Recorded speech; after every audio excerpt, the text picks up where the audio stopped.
Muy buenos días, muchachos. Me da gusto saludarlos. Espero que estén muy bien. También deseo que este tiempo de contingencia estén aprovechando su tiempo para su crecimiento espiritual, intelectual y afectivo.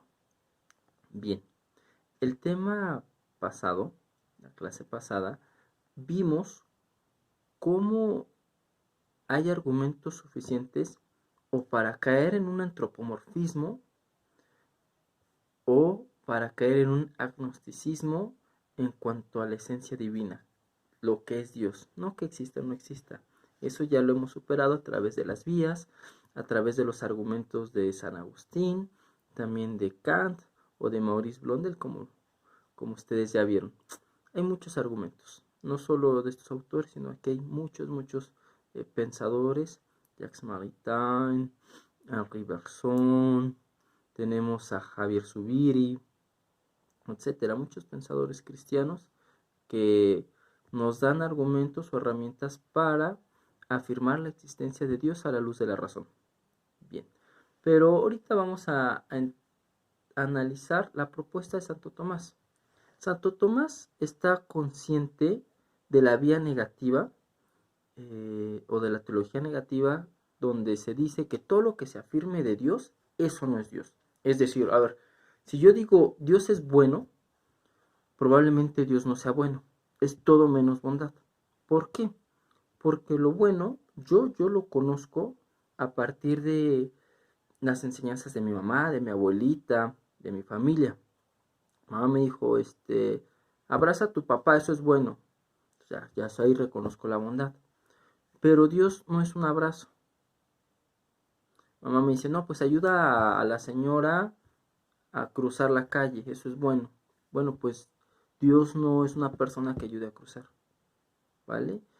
Lo que quiero decir es que nuestros conceptos, todo lo que podemos decir de Dios es bueno, es sabio, es inteligente, es poderoso. Todos esos conceptos nos llegan a nosotros por la vía de la experiencia sensible. Dios es poderoso es porque conozco una persona que es fuerte, que está musculosa y que hace actividades que otros no hacen. O sé de pueblos, naciones, que conquistan otros pueblos y otras naciones y los someten. A partir de ello sé lo que es el poder. Pues Dios no es eso. Dios no es un musculoso, no es fuerte, no somete o no sabemos. Ese es el punto de la teología negativa. Entonces, Santo Tomás está bien consciente de esto, que nuestros conceptos, todo lo que podamos decir de Dios son conceptos y los conceptos nacen de la experiencia o a partir de la experiencia.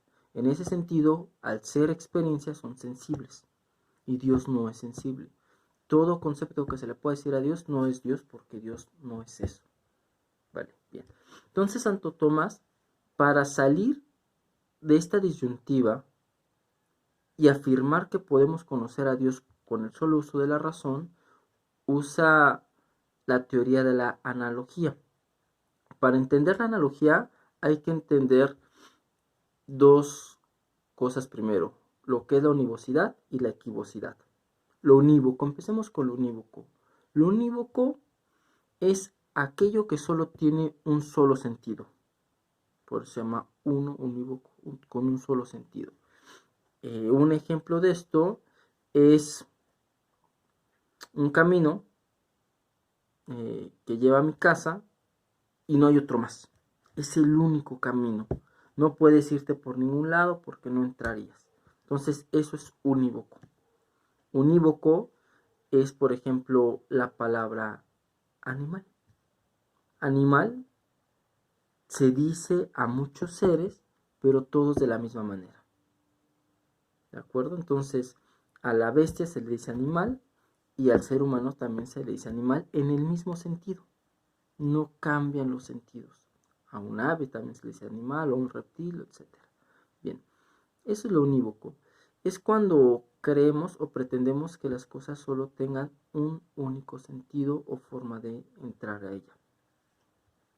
Por eso, fíjense, si yo digo, Dios es bueno, y pienso en la bondad de mi mamá, de mi abuelita, de un sacerdote, de un amigo, y creemos que Dios es así de bueno, eso es antropomorfismo. ¿Por qué? Porque estás diciendo que Dios es bueno de la misma manera que tu papá. O un ejemplo, ¿no?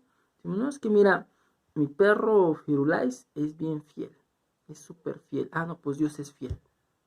Y cuando dices eso, puedes caer en el animismo, primero por poner al perro cualidades humanas, y segundo en el antropomorfismo, pensando que la divinidad tiene cualidades humanas. Entonces no, no es así. Cuando tú dices, Dios es fiel como mi perro es fiel, o como mi esposa es fiel, o Dios es ternura como mi hijo es ternura, o mi hermanito es ternura, mi hermanita, eso, ahí estamos mal. Ahí estamos mal. ¿Por qué? Porque Dios no puede tener la misma ternura que tengo yo, que tiene el perro, que tiene el niño o el bebé.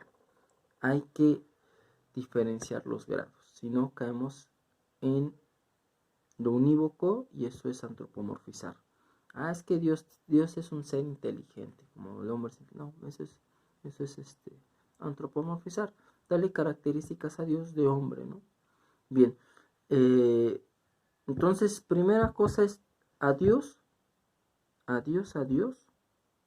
no podemos llegar a Él por un único camino o por la univocidad. Otro ejemplo de univocidad es Plutón. Plutón solo se entiende de una sola cosa. Muy diferente sería la equivocidad, y es a lo que quiero llegar. Miren, en el caso de la equivocidad es cuando algo tiene varios sentidos y todos son igual de válidos. Ninguno es mayor ni mejor, todos son iguales válidos. Resulta que en mi casa, que solo tenía un camino, hay que ir por montes y es solo un camino, le empezaron a hacer puentes, autopistas, carreteras, ya somos paso para ir a un pueblo mágico, qué sé yo. Bueno, pues ya no tengo un camino, tengo 3 o 4 caminos para llegar a mi casa. Esos 3 o 4 caminos, alguien puede decir, pues ¿qué camino tomamos? El que sea. Cualquiera va a llegar a casa del profesor.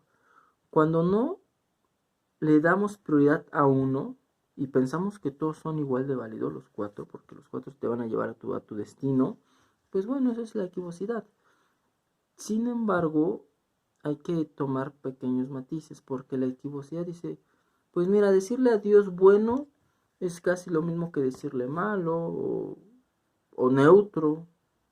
Al cabo, cualquier palabra que digas Dios es válida o es inválida. O sea, de cualquier forma no es. Si es una cosa y también es la otra, pues ninguna es. ¿Vale? Entonces ahí se cae en el agnosticismo que hablábamos la clase pasada. Dudar de que podemos conocer a Dios. Pues tú dúdale como quieras. Yahvé, Jehová, Alá, Zeus, energía, qué sé yo. Buda, Nirvana, no sé. Todo es lo mismo. Pues bueno, cuando todo es lo mismo, nada es igual. O sea, más bien, nada vale. Bien, entonces, en el caso de la equivocidad, tenemos, por ejemplo, el Sol. Así como Plutón significa solo una cosa y una cosa es Plutón, pasa lo mismo con el Sol. Cuando yo digo la palabra Sol, podemos decir, ah, pues mira, Sol. Y seguramente ustedes están pensando en la estrella de nuestro sistema, la estrella que ilumina los planetas. Sin embargo, no. Yo estoy hablando de Sol y estoy pensando en la nota Sol, que no tiene nada que ver con la estrella radiante, ¿vale? Una nota musical no tiene nada que ver con la estrella. Ahora, si nos vamos más adelante, digo, pero ¿qué crees? No es cierto, no estaba hablando yo de la nota musical. Estaba hablando de la amiga de mi mamá. Ella se llama Soledad, pero le hicimos Sol. Pues ya ven. Entonces, ¿qué tiene que ver la amiga de mamá con la nota musical o con el astro? Eso es equivocidad. Pero no solo ahí. Bueno, la señora puede ser de música, sí, pero no es música. Señora común y corriente. Como muchas, como mamá. Pero resulta que tampoco está hablando ni de la señora Sol, ni del astro, ni de la nota. Estaba hablando de la cerveza Sol. Dado que ya anunció el grupo modelo o Cuauhtémoc que ya no iba a funcionar, pues bueno, estoy pensando en comprarme una Sol. Ah, ya vieron, ¿qué tiene que ver una cerveza con una nota musical, con una estrella o con una señora? O peor aún, ahora que estamos en contingencia y me la paso viendo series, pues no estoy pensando más que en Luis Miguel. ¿Por qué Luis Miguel? Pues porque Luis Miguel es el sol de México. Ah, ¿ya vieron? Es decir, a ver, eso es equivocidad. Cuando una cosa significa varias o pueden tener varias y todas son igual de válidas. O sea, tú ves, no le digas a Luis Miguel Sol de México, no lo es. No, la señora es Soledad, no se llama Sol, no. Todas son igual de válidas en su contexto. Yo no puedo decirle, no, pues a la nota musical no le llamen Sol porque hay una estrella que se llama Sol. No. Y además de eso, no guarda ninguna relación un significado con el otro. Entonces sí me doy a entender qué es equivocidad y qué es univocidad. En cambio, la palabra animal sí aplica pues para los terrestres, para los acuáticos, para los marinos, para los aéreos, para los con razón y sin razón, etc. Para los mamíferos, etc. Entonces, es a lo que quiero llegar. Univocidad es cuando solo tiene un sentido. Equivocidad es cuando tiene varios sentidos. Agarro un libro. Y fíjense que esto lo trabaja muy bien el doctor Mauricio Bichot. Se ha dedicado a explicar mucho la analogía. Agarro un libro y unívoco, fíjense, agarrar el libro y pensar en un sentido unívoco, es decir, yo comprendo exactamente lo que el autor, en este caso Paulo Freire, quiere decir. Solo el autor escribió el libro con un solo sentido y yo lo entiendo. Eso es univocidad. Pero equivocidad es decir, no. El autor pudo haber querido expresar algo, pero yo entiendo otra cosa muy diferente a partir de su lectura, y es mi interpretación y es válida. Entonces, una cosa es lo que dice el libro y puede tener miles de interpretaciones según la persona y el contexto. Eso es equivocidad, ¿vale? O sea, y cada interpretación es válida, aunque sean diametralmente opuestas, contradictorias o contrarias, no importa. Todos los sentidos, todas las interpretaciones posibles son válidas. Entonces Tomás dice, bueno, pues ya tenemos la univocidad, un único camino, la equivocidad, cualquier camino es importante, es igual de válido, y vamos a pasar ahora a la analogía. Y esto es bien importante, porque la analogía es la respuesta para hablar de Dios. Y aquí hay que distinguir dos tipos de analogía, la analogía de atribución y la analogía de proporción. La analogía de proporción a su vez se divide en dos, la analogía de proporción metafórica y la analogía de proporción propia. Bien, hasta aquí nuestra clase de Teodicea. Nos vemos regresando de vacaciones, que tengan una feliz Semana Santa, llena de fe, y pues cuídense mucho, muchachos.